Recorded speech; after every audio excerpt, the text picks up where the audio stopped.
조전혁 서울시 교육감 후보가 지난 15일 H교회를 방문해 지지를 호소하며 전교조와 진보교육감을 싸잡아 비난해 논란이 일고 있습니다. 신천지에 빠진 아내 때문에 괴로움을 호소하는 한 남성의 사연을 취재했습니다. 5.18 광주 민주화운동 42주년을 맞아 기독교 단체들이 기념 예배를 드렸습니다. 우크라이나 국경에 인접한 슬로바키아에서 이어지고 있는 사랑의 손길을 취재했습니다. 안녕하십니까. 평화나무 뉴스 박지입니다. 스승의 날인 지난 15일 서울 서초구 소재 H교회에 방문해 교인들에게 지지를 호소한 서울시 교육감 후보가 있습니다. 조전혁 후보인데요. 이날 조 후보는 전교조와 진보교육감에 대한 비난을 이어가며 차별금지법을 막는 수문장이 되는 것이 교육감의 역할이라고 주장해 논란이 일고 있습니다. 김준수 기자의 보도입니다. 지난 15일 서울시 서초구 소재 한 교회 관계자가 귀한 분이 오셨다며 소개한 이는 서울시 교육감 선거에 출마한 조전혁 후보입니다. 이후 이어진 담임 목사의 발언이 문제였습니다. 그리고 어제 밤에 늦게 우리 전 의원이신 조전혁 의원님께서 예배에 참석하신다고 꼭 여기서 예배드리고 싶다고 그런데 소개는 하지 말라고 했는데 참 이분을 제가 너무 존경합니다. 그 국회의원 신분이었을 때 전교조 그 교사들 명단을 발표해서 아마 몇십억을 물어줬을 겁니다. 뭐 인권이라는 미명하에 이번에 서울시 교육감으로 또 나오시는데 저희 교회 정말 예수님을 사랑하고 알기 위해서 오신 것 같은데 이렇게 소개하게 되었습니다.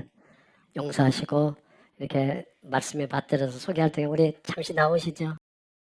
조전혁 후보는 이 교회 담임 목사의 환대에 화답하듯 교인들에게 자신을 지지해 줄 것을 호소하며 전국 교직원 노동조합과 진보 교육감에 대한 비난을 이어나갔습니다. 사랑의 교회 집사인 조 후보는 새누리당 의원 시절 전교조 소속 교사들의 명단을 공개했다가 전교조에 수억 원을 배상한 일이 있습니다. 다 아시겠지만은 이 나라 교육이 너무 엉망이 돼버렸습니다. 이 나라 이 전교조 교육이 가장 고약한 것이 유럽에서 이제 소위 말하는 68 문화막시즘을 지금 가지고 들어오고 있습니다. 그 시를 학생 인권조례에 뿌려놓고요. 그러다가 조금 이게 먹힌다 싶으니까 차별금지법을 이렇게 올라오고 있습니다. 저는 거의 뭐 짐승의 법이라고 저는 생각을 하고 있습니다. 이거 막아야 됩니다. 그런데 지금 소위 조희연 교육감이나 이런 분들이 그런 소위 이 젠더 이념을 학교에 무차별적으로 좀 쏟아붓고 있습니다. 교육감은 그런 걸 막아내는 수문장이어야 된다고 생각을 합니다. 이번에 꼭 좀 바꿔주십시오. 이번에 바꾸지 않으면은 저는 너무 늦다고 생각을 합니다. 함께 바꿔주십시오. 감사합니다. 이 교회 담임 목사는 새로운 교인을 환영하는 시간에도 조 후보를 함께 축복했습니다. 주님, 조전혁 의원님을 세워주셨사오니 주께서 함께하여 주시고 예수의 그리스도의 이름을 우리의 다음 세대들에게 전하는 것이 목적이라고 하였사오니 이 무너져가는 한계 교육이 바로잡을 수 있도록 이 무너져가는 한계 교육이 예수 그리스도의 이름으로 다시 설 수 있도록 하나님 사용하여 주시옵소서. 조 후보의 발언에 대해 전교조 측은 시대착오적 주장이라고 일축했습니다. 전교조는 등 교사들의 노동조합이고요. 상교육에 대한 여러 가지 내용을 가지고 교사들의 권익뿐 아니라 학생들의 인권 향상에도 저희가 많은 관심을 가지고 어떤 진영 논리가 아니라 우리 사회가 당연히 이제 나아가야 할 그런 방향이고 학생 인권이 신장되고 학교에서 모든 구성원들이 의 권리가 존중되는 것은 저희가 추구하는 방향이기도 하고요. 그런 것을 공격의 수지로 이용한다는 것, 본인들은 학생 인권이나 어떤 차별적인 그런 법 제도에 대해서 별로 문제의식을 느끼지 않는다는 거를 오히려 방증하는 것 같고요. 김지학 한국다양성연구소장도 차별금지법 반대를 천명하며 혐오와 배제에 앞장서겠다는 조 후보의 발언에 우려를 나타냈습니다. 서울교육 전체를 책임지고 그 가장 방향을 크게 결정하시는 자리가 서울시 교육감인데 그 어떤 정체성으로도 차별받지 않아야 한다는 차별금지법을 서울시 교육감이 반대한다는 거는 정말 상상을 하기 힘들고 그것이 어떠한 종교적, 윤리적 이유든지 간에 개인적으로는 가질 수 있지만 교사나 교육감이 자기의 업무에 한해서 가질 수 있는 의견이 아니다. 교육감은 모든 학생들이 장애를 가지고 있든 성소수자든 여성이든 이주민이든 우리 사회에서 차별받지 않고 평등한 사회를 만들어가는 가장 기초적인 토대를 유치원, 초중고를 통해서 실현하겠다는 생각을 가지고 있어야 하지 않겠습니까? 평화나무 공명선거감시단은 조전혁 서울시 교육감 후보를 교인들에게 소개하고 사실상 지지를 유도한 H교의 S목사와 전교조와 진보교육감을 근거 없이 비난한 조 후보의 발언에 대해 법률자문을 거쳐 선거관리위원회에 신고할 계획입니다. 평화나무 뉴스 김주수입니다. 20대 대통령 선거 과정에서 불거진 신천지 개입 의혹은 해소되지 않은 채 많은 우려를 낳고 있습니다. 이런 가운데 최근 신천지에 빠진 아내의 가출로 고통스러워하는 한 남성이 평화나무에 문을 두드렸습니다. 그는 종교 문제를 무신경하게 바라보며 표밭으로만 생각하는 것이 아니냐며 정치권의 분노를 표출하기도 했습니다. 보도에 권지연 기자입니다. 정말 어떤 생각까지 들었냐면은 만약에 신천지에서 제 몸 신체 일부라도 원한다 그러면 잘라서라도 주고 와이프를 데리고 오고 싶을 정도로. 결혼 11년 차인 윤동훈 씨는 새 아이를 둔 아빠입니다. 그저 평범하고 또 단란하다고 믿었던 가정의 가장이었지만 윤 씨는 지금 아내의 행방을 20여일째 찾고 있는 중입니다. 아내가 가출한 건 윤 씨가 아내가 신천지 신자라는 사실을 알게 된 후였습니다. 어느 날부터 그냥 제가 약간 와이프가 그냥 모르게 제가 자꾸 집착을 가게 되더라고요. 그래가지고 이제 노트북을 하다가 와이프 카카오톡이 있길래 카카오톡에서 내용을 이제 확인을 한 거고요. 그 밑에 신천지라는 표현이 있길래 설마 하고 이제 와이프하고 이제 친한 친구 카톡 내용을 봤더니 와이프가 거기서 이제 그 친구한테 하는 내용이 오늘 언니들 만났어. 신천지고 나발이고 이 언니들을 너한테 소개시켜주고 싶다. 이런 내용을 확인을 했고요. 그러면서 제가 다 확인을 했던 게 뭐냐면 이제 그 신천지가 이제 와이프가 신천지를 들어가게 되면은 주변에 3명, 4명씩 이렇게 조를 이룬다고 하더라고요. 그 조를 이뤄서 했던 그 단톡방을 제가 다 확인을 했고요. 제가 알게 된 게 23일 날 알게 됐고요. 네, 나간 거는 4월 29일 날 나갔고요. 제가 아는 저희 와이프는 이런 사람이 아닌데, 그러니까 저 지금도 이해가 안 가는 게 왜 정말 뭐가 문제가 있었으면 이렇게까지 단절을 하고 아무것도 연락 없이 이렇게까지 단절을 해야 될 이유가 있을까? 윤 씨는 아내가 2018년경부터 신천지에서 교육을 받고 145기를 수료한 것으로 파악하고 있습니다. 그저 언론을 통해 신천지를 알고 있었던 윤 씨에게 아내가 신천지 신자라는 사실은 충격 그 자체였습니다. 그래도 오히려 대화를 더 많이 시도했다는 윤 씨는 아내의 가출을 이해할 수 없다고 했습니다. 원주경찰서에 실종 신고를 내기도 했지만 윤 씨가 알 수 있는 건 없었습니다. 아내가 쓰던 노트북을 통해 한 쉼터에 입소했다는 사실을 알게 됐지만 여기 이게 지금 상담센터 주소거든요. 그래서 와이프 메일을 확인을 하다가 신천지 지령에 따라서 이렇게 했을 가능성이 무조건 아내가 신천지 지령이 달았을 가능성에 무게를 두고 있는 윤 씨는 국가기관에 대한 답답함을 호소하기도 했습니다. 코로나 때문에 이슈화는 됐지만 얘네가 어떻게 해서 이런 1366이든 국가기관에서 보호해줄 수 있는 이런 거를 악용을 해서 하고 있다는 거를 전혀 인지를 못하고 있더라고요. 제가 여성가족부를 3군데 전화해서 이 내용을 얘기를 해서 해봤지만은 답변이 없어요. 네, 답변을 준다고 해서 3일 동안 지금 기다렸는데 아무 연락도 없고요. 그러니까 저는 단지 와이프하고 대화를 하던 와이프하고 통화를 해서 대화를 할 수 있게만이라도 만들어 달라라고도 했는데 이쪽 여성가족부던 국가기관에서는 이런 부분에 대해서 그냥 암시를 하고 그냥 놔둬버리더라고요. 윤 씨의 거주지는 강원도 원주시. 이곳은 신천지 빌립지파가 근거지를 두고 있는 곳입니다. 신천지 전문가들은 신천지 교인들의 가출을 모두 신천지 때문일 것이라고 단정짓기는 어렵지만 신천지가 하나의 수법으로 사용해왔던 것은 맞다고 했습니다. 이게 요즘에 제가 탈퇴자들하고 얘기를 좀 나눠보면 신천지가 예전에는 진짜 막 실제로 가출도 종용하고 그렇게 했지만 그런 빈도가 좀 많이 줄기는 했어요. 다만 이제 신도가 맹목적으로 얼마나 신천지에 경도되어 있느냐에 따라서 달라지는 문제인 것 같고요. 옛날에는 뭐 가출하는 사례가 빈번했는데 지금은 그 정도는 아니라도 지금도 가출하는 사례들이 있더라고요. 더구나 꽤 적극적인 보교 활동과 또 신천지 신자 단속을 해오기로 유명하다는 빌립지파였습니다.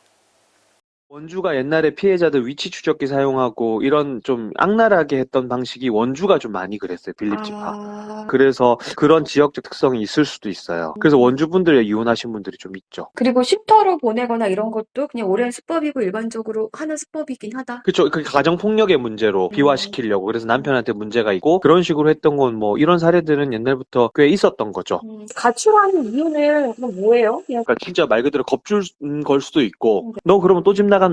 길들이기 하는 개념일 수도 있고 아니면 진짜 우리가 모르는 가족 간의 어떤 문제가 있을 수도 있고 이거는 좀 경우에 따라 다를 수 있겠죠. 네, 여기가 원주거든요. 원주가 좀 세죠, 강하죠. 네. 그래요? 별난 데가 있어요. 강하게 대처를 하도록 그렇게 교육을 시키는 거죠. 윤 씨는 신천지를 찾아가 보기도 했습니다. 물론 그곳에서는 우리와 상관없는 일이라고 선을 그었다고 합니다. 평화나무도 신천지 빌립지파 관계자와 통화를 시도해봤습니다. 회의 중이니 나중에 통화하자고 했지만 이후 이 관계자는 연락을 받지 않았고 통화는 성사되지 않았습니다. 그래서 강원지부가 소속된 대표 번호로 연락을 해봤는데 강원도 쪽에 그 빌립지파 쪽에 계시던 신자분이신데 신천지 신도라는 사실이 밝혀지고 나서 일주일 후쯤에 집을 나가셨거든요. 아, 저도 기사 봤습니다. 아, 보셨어요? 네, 봤는데요. 네. 그건 사실과 좀 다른 부분이 많이 있습니다. 어떤 게 다른가요? 남편 입장에서 그거는 얘기를 하신 거고 그 전부터 가정불화가 있었는데 가정불화가? 네네네. 근데 그 부분에 대해서는 하나도 말씀 안 하시고 마치 신앙 때문에 가출하신 것처럼 그렇게 기사를 쓰셨더라고요. 그러면 그 여성분은 혹시 연락이 되세요? 아니요. 저희도 연락이 지금 안 되는 상태세요? 집을 나가셨을 때도 저희한테 뭐 연락을 하고 나가신 상태는 아니라고 저는 들었거든요. 아, 그래요? 근데 하필 왜 신천지 교인이라는 게 밝혀진 후에 바로 그렇게 나가셨을까요? 그러게요. 그렇게 생각하시는 이유는 그동안에 사실 이런 일들이 없지 않았기 때문이잖아요. 아니죠. 그 전에는 제가 알기로는 다 저희가 신천지의 종교가 드러났다고 해서 집 나가시는 분이 되면은 얼마나 많겠어요. 그런 게 아니라 그 전에 가정사가 더 컸기 때문에 거기에 이 신천지 종교가 오픈이 되면서 우리 집사님 마음이 더 힘들지 않을까 싶었어요. 그렇게 생각하시고. 전문가들께 여쭤보면 빌립지파가 좀 강경하게 신도들한테 그렇게 좀 하도록 훈련을 많이 시키셨다고는 하더라고요. 누가 그래요? 그 이단 전문가가 말씀하시는 거겠죠? 네네네, 그렇죠. 네, 그 이단 전문가가 말씀하시는 거지 저희 신천지가 그렇게 하는 것도 아니고 저희가 뭐 강경하게 그렇게 한 적은 없습니다. 신천지 교회에서는 그러면은 그런 여성분한테 어떤 조금 도움을 주실 수 있을까요? 저희도 지금 연락이 오면 너무너무 좋을 것 같아요. 그래서 저희도 진짜 알고 싶고 정말 이분이 저희들한테 전부터 남편과의 관계에 있어서 폭언 때문에 너무 힘들었던 그런 얘기는 많이 있었어요. 오히려 그런 것들이 있으면 종교적으로 뭔가 가정 상담을 받아보게 한다라든지 오히려 그런 종교인들이 그런 역할을 해주시거든요. 그럼 신천지 교회에서는 좀 그동안에 그런 얘기를 들으셨다면 뭘 어떻게 좀 해주셨는지가 좀 궁금한데요. 제가 그 뭐 담당하는 그런 그 분을 담당하는 그러한 뭐 사명자가 아니기 때문에 아마 그런 쪽으로 검열을 많이 했을 것 같아요. 이거는 제가 생각하는 거지 이거를 기사에다가 쓰시는 이 부분은 기사를 쓰려고 당연히 여쭤보는 거고요. 기사를 안 쓸 거면 제가 뭐하러 전화를 드렸겠어요. 그래서 저도 뭐 더 궁금한 사항이 있으시면 정식적으로 요청을 해주시면 좋을 것 같고요. 저도 여기서 일하는 사람이기 때문에 예, 이 부분에 대해서 정확하게 아시는 분이 답변을 드려야 될 것 같아요. 그러면은 정확하게 아실 수 있는 분을 좀 연결 좀 부탁드릴게요. 그러면 제가 한번 이 연락을 한번 드려볼게요. 예, 알겠습니다. 네, 그리고 저는 정확하게 말씀드릴 수 있는 건 종교적인 부분보다는 가정사가 크다는 그 사실은 정확하게 말씀드릴 수 있습니다. 네, 근데 이제 전문가분들이 신천지에서 오히려 그런 것들도 오히려 더 그런 쪽으로 몰아간다 이렇게도 말씀을 하셔서 사실 이제 이런 부분들을 조금 더 명확하게 좀 말씀해 주시면 좀 좋을 것 같네요. 그 명확하게 말씀드릴 수 있는 분을 제가 한번 전화 드려보고요. 네, 그래서 팩트가 아닌 사실을 기사화시키지 않았으면 참 좋겠습니다. 꼭 연락 부탁드리겠습니다. 네, 기사화하지 않으셨으면 좋겠습니다. 아유, 그거 지금 이렇게 말씀하시는 게 오히려 좀 더 부적절한 것 같고요. 네, 부적절이 아니라 맞잖아요. 지금 대뜸 전화해서 아니, 그럼 어떻게 연락을 드려요? 근데 또 그 사안을 또 알고는 계시다고 하니까 더 여쭌 거고요. 그 답변해 주실 수 있는 답변해 주실 기사를 맞다고 말씀을 드렸지 제가 정확하게 알고 있다고는 말씀을 안 드렸잖아요. 알겠습니다. 이 관계자는 그저 기사만 봤을 뿐이라면서 가정에 문제가 있었다고 어떻게 이렇게 확신하는 걸까? 이 역시 의문이 들긴 합니다. 또 이후 다른 관계자는 연락이 오지 않았습니다. 전문가들은 코로나19 팬데믹 상황을 거치며 사회적 지탄을 받은 신천지가 20대 대통령 선거 이후 이미지 쇄신과 새 지키기를 위해 포교에 더 적극적일 수밖에 없다고 진단했습니다. 지금 아주 심하죠.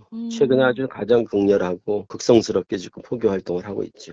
우리는 이제 이만희 총회장이 지금 92세니까 이제 뭐 죽을 때가 다 됐으니까 이제 얼마 안 남았다. 이제 곧 끝이 보인다. 곧 끝장이 나겠구나. 이렇게 생각하는 끝이고 저쪽에서는 이제 총회장 나이가 이제 많으니까 총회장 살아 생전에 이 역사가 이루어질 거니까 이제는 곧 이루어지겠구나. 때가 다 됐다. 곧 이제 이 역사가 완성이 되겠구나. 이렇게 생각하는 거거든요. 그러니까 이제 더 마지막 피치를 가하게 되고.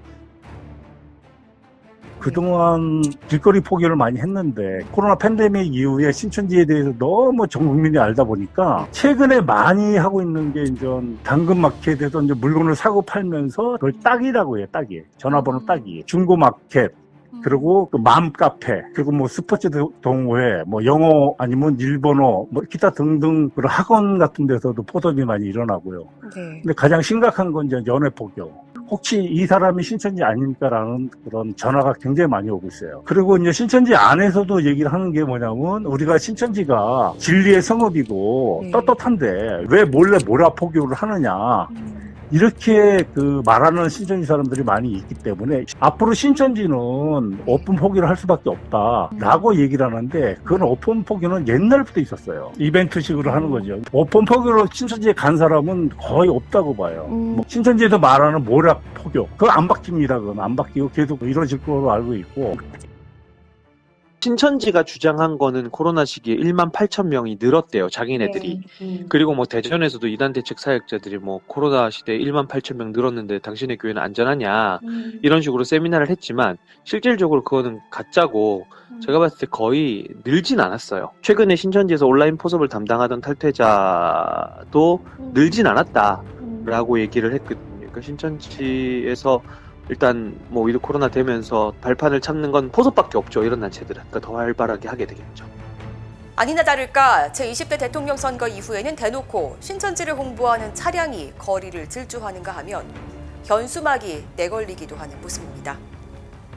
지난 4월 2일과 3일 신천지 신도들로 보이는 건장한 청년들이 무언가를 열심히 옮기고 있었습니다.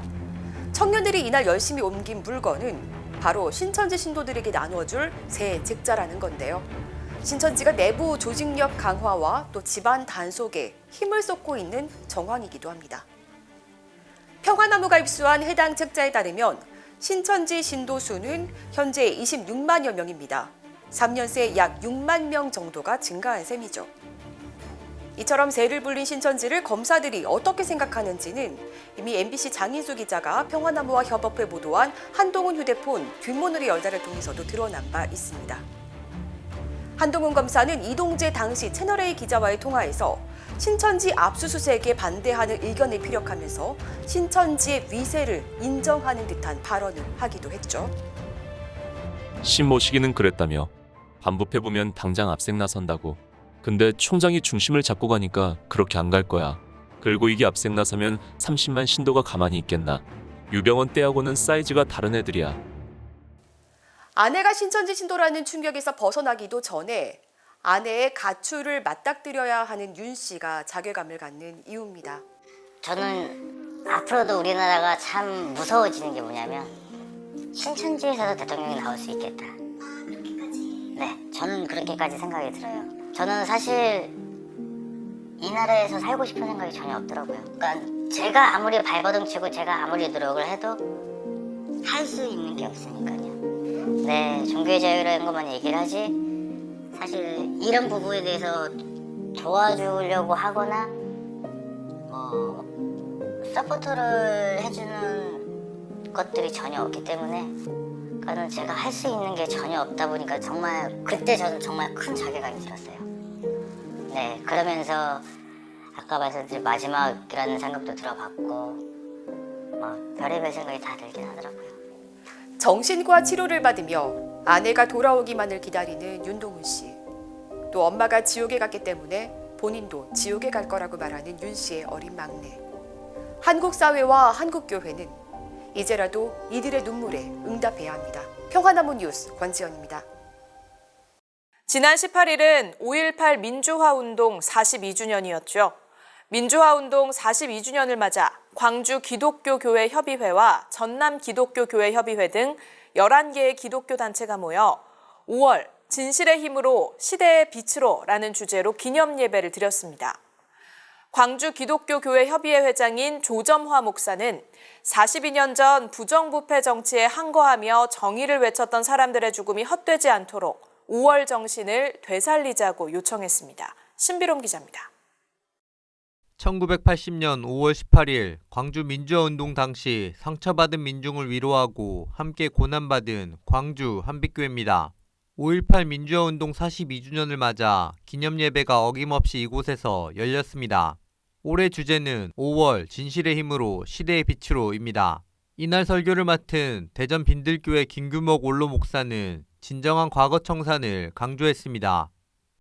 아직도 우리 사회가 전두환이가 생각하던 그런 나쁜 나라, 그런 나쁜 나라 속에서 주님 노릇을 하겠다는 사람들, 그런 사람들을 끝까지 지켜줘야 되겠다라고 하는 나쁜 생각이 허용되는 그런 나라이기 때문이다. 아직 대다수의 국민들이 그 나쁜 나라를 청산하고 참된 세상을 만들어야 되는데 그것에 대해서 생각이 없고 그저 조금 경제가 성장했다고 해서 나눠주는 부스러기들을 먹고 좋아하는 그런 상황이라면 아직 우리는 멀었다. 참석자들은 광주 민주화운동의 정신을 되새기며 5.18의 완전한 진상규명과 함께 우크라이나 전쟁의 종전을 촉구했습니다. 이날 예배 헌금은 우크라이나 전쟁을 피해 한국으로 들어온 고려인 동포를 위한 후원금으로 전달됐습니다. 광주가 빛광자의 빛고울입니다. 그래서 어두운 세상에 그 빛을 비춰내자 그런 의미에서 광주의 사명이라고 봅니다. 그래서 어두운 어떤 정부 또 어두운 어떤 시대적 상황 속에서 정의와 평화를 공의를 외칠 수 있는 그런 정신을 가진 그런 5.18의 어떤 예배였고 또 그런 마음으로 이것을 감당했습니다. 지금 5.18 정신을 계승하고 되살리자 그런 의미에서 지금 전쟁 속에 있는 우크라이나 그들을 우리가 방관할 수가 없었습니다. 그냥 두고 볼 수가 없어서 우리가 공률의 하나님 아버지의 마음으로 그들을 보듬자, 그들을 함께하자 그런 마음을 모았습니다. 갈수록 심해지는 갈등과 대립 속에서 진실로 평화를 위해 목숨도 아끼지 않았던 5.18 민주화운동의 정신을 다시금 되새겨볼 때입니다. 평화나무 뉴스 신비로입니다. 러시아 침공 이후 우크라이나 난민들에겐 식량부터 의료품까지 많은 지원이 필요한 현실인데요. 이 같은 물품들이 중간에 브로커에게 팔리지 않고 필요한 사람에게 공급되도록 하는 것도 숙제라고 합니다. 보도에 권지연 기자입니다.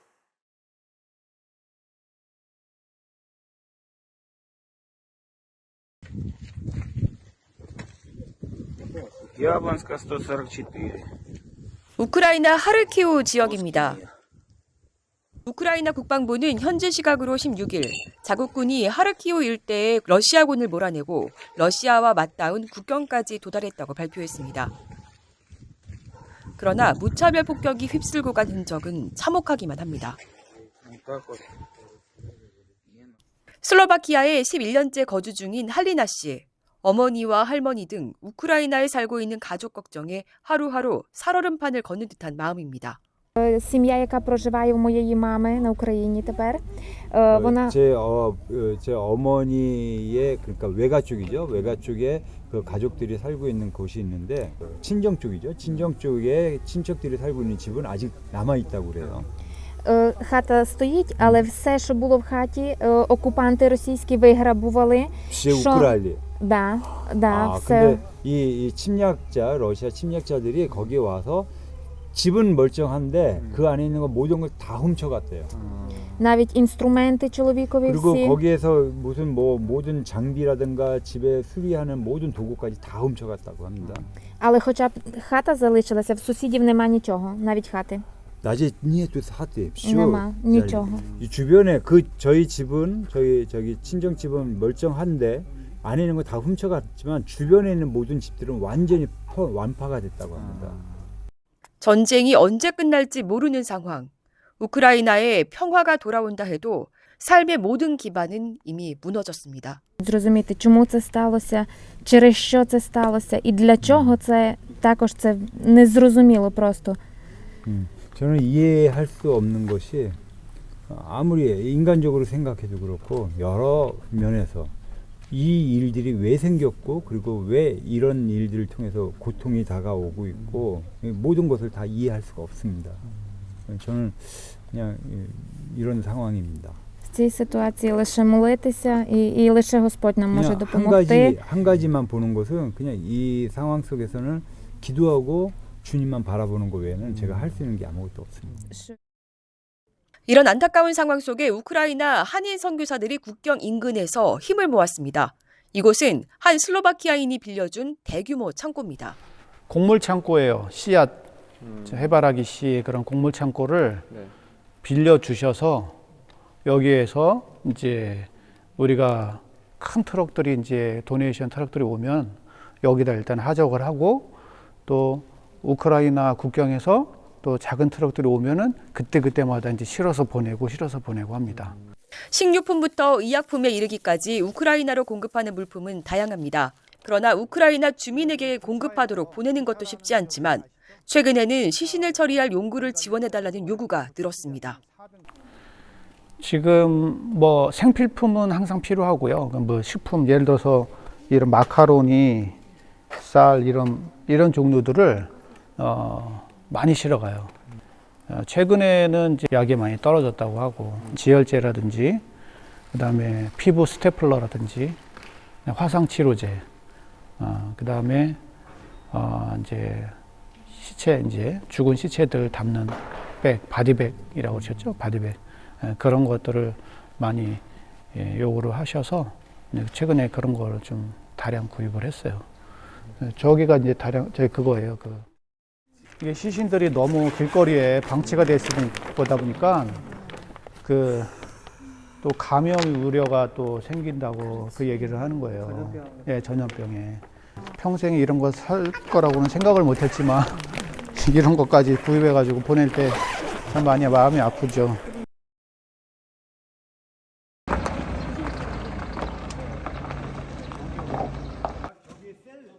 선교사들은 24시간 마치 대기조처럼 움직이고 있습니다. 폭격이 떨어지고 있는 지역으로 가는 것들도 여기 다 포함되어 있기 때문에 책임이 엄중합니다. 컨테이너가 지나갈 때 그 컨테이너 빈자리에 이런 걸 싣겠다라고 연락이 오면은 새벽이든 밤중이든 달려와야 돼요. 이것도 국경 상황이 모르기 때문에 오늘 아침에 8시에 온다고 했는데 지금까지 마냥 기다린 거예요. 국경에서 이 차가 붙들려서 못 나오니까. 오늘 기다려 보셨지만은 그냥 뭐 해야 되나 그냥 넋놓고 있는 게 이제 그런 상황이죠. 우크라이나 상황에 함께 고통스러워하는 선교사들은 지금 하나님의 시선이 그곳에 머물러 있다며 관심을 촉구했습니다. 왜 이렇게 눈물이 나고 왜 이렇게 막 소리를 지르고 싶은지 저 자신도 모르겠어요. 그러니까 많은 선교사님들 아마 그러신 것 같아요.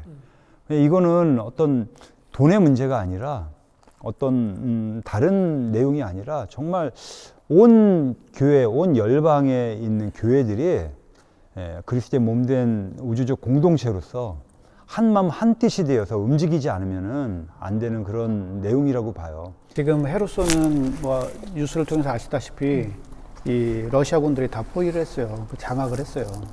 그래서 물건 들어가는 것도 쉽지 않고 그런 상황에 지금 러시아군들이 자기네들이 먹을 게 없어서 각 가정에 다니면서 다 약탈을 한대요.